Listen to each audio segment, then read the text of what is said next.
फाइनि लोकसभा चमारिनो बसकांगो तनै ईस्ट त्रिपुरा लोकसभा आचुथाइनि इंडिया जुटनि कैंडिडेट राजेंद्र रियांगनो गोबां गुडबाय खुप्लाय खिलायनायनि बागै फासलो बंकुल आमचायो हिमबतक तै लुकुथुम पान्दा संजाजाका आसलो बंकुल आमचायनि जुदा जुदा लाहार हिमबतक खलायै बंकुल हातिओ गुथुमै कासा हाति पान्दा खलायजाका पान्दाव ककनारखा एलओपी जितेंद्र चौधरी एमएलए सुदीप राय बर्मन गचाम एमएलए प्रभात चौधरी आबनि लगे लगे पान्दाव खुंबा नुखुंनि खरक 24 भोटार्स बीजेपी त्रिपुरा मथा बदल याकारै सीपीआईएम नि बाना रमफायका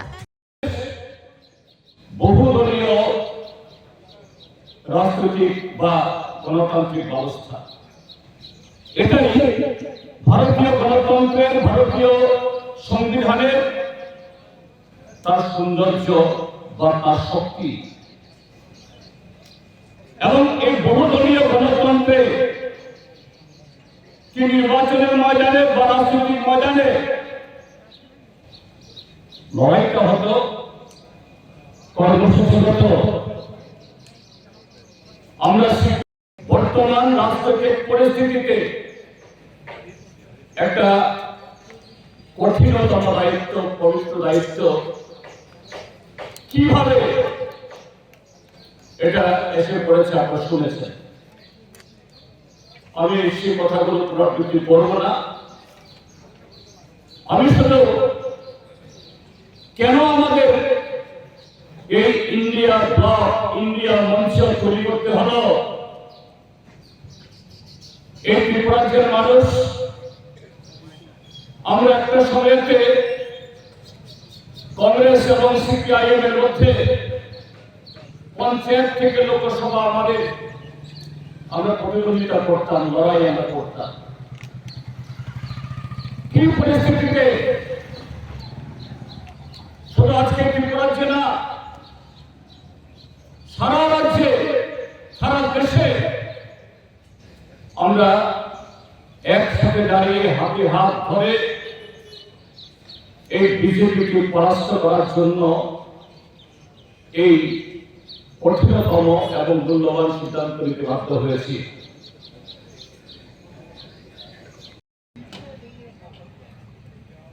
এই প্রার্থী যিনি, যার বিরুদ্ধে মূলত আমাদের লড়াই, কৃতি দেবী সিং, এখানে চিনেননি আপনারা? কজন চিনেন, কজন দেখছেন? আমি বাজারে সকলকে জিজ্ঞেস করতে চাইছি, এই রাজ্যের সমাজের জন্য, সামাজিক রাজনৈতিক কি অ্যাক্টিভিটিস ছিল বিগত দিনগুলোতে?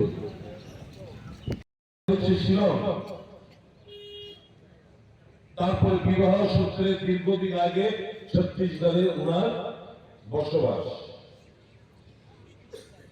হঠাৎ করে দেখলাম এই তথাকথিত বুহাররা, যিনি ত্রিপুরা মথার সুপ্রিমো, হঠাৎ করে এরকম দিল্লি গেলেন এবং ওনার বোনের নাম কৃতি দেবী সিং, ওনাকে প্রার্থী করে আনলেন, বিজেপির প্রার্থী।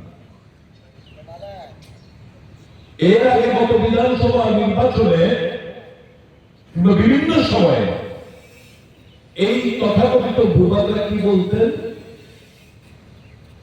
বিজেপি ঠকায়, বিজেপি ঠকবাজের দল, হইতো না? এখন ঠকবাজরা স্বাভাবিকভাবেই বড় ঠক খুঁজে, যে আমি তো ভূভাগা একটা মস্ত বড় ঠক, আমার থেকে মস্ত বড় ঠক আর কে আছে? চিন্তা করবেন না, বামফ্রন্ট ঠগায় না, না কংগ্রেস তো ঠগায় না।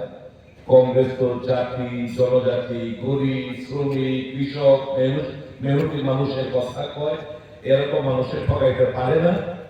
তাহলে ভূভাগা চিন্তা করলো, আমার এমন একটা দল খুঁজতে হইব যে আমার থেকে সব বেশি ঠক, বাচ্চা নিল, বন্ধুত্বের ধার বাড়াইল বিজেপি থেকে, কাজে ঠক গেল মহা ঠকের কাছে।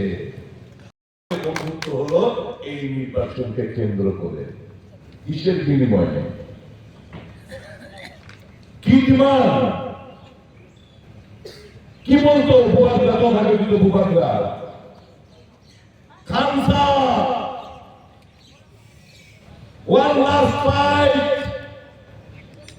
no compromise, greater Tripura land, constitutional solution. তুমি ও সব কিছু তথাকথিত ভূভাগরা ভিল্লা গেল, ত্রিপ্রাসারে বিক্রি করে দিল। কেন্দ্রিক ছিল, আপনারা গত নির্বাচনে জিতাইছিলেন।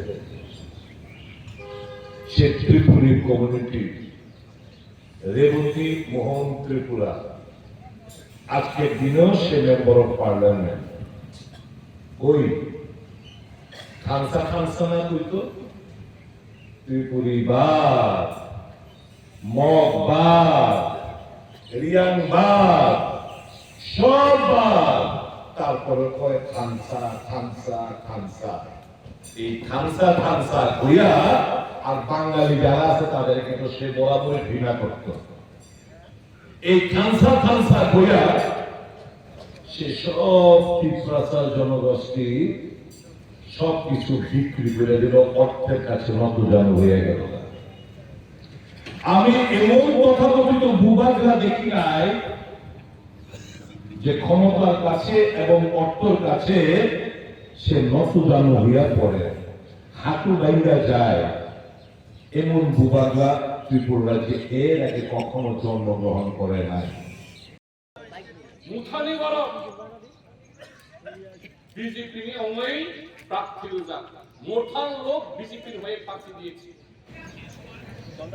মোঠার যিনি সবসময় আওয়াজ করতেন ত্রিপ্রাসা খানসা লাস্ট ফাইট নো কম্প্রোমাইজ, যিনি পরাক্রমিক খানসা আমাদের ট্রাইবালদের ত্রিপ্রাসাদের খানসা। কিন্তু যাকে প্রার্থী করা হয়েছে পূর্ব ত্রিপুরা আসনে, কোনদিন একটা অঘরক শব্দ তার মুখে উচ্চারিত হয় না। অঘরক ভাষায় ট্রাইবালদের ত্রিপ্রাসাদের কথা বলবেন পার্লামেন্টে গিয়ে, রিগনাই ভিসা কোনদিন করেন না। ত্রিপ্রাসাদের কথা বলবেন লোকসভায়, গুদক কোনদিন চাইলে, চাকরি কোনদিন চাইয়া, আপনার কোনদিন চাইয়া।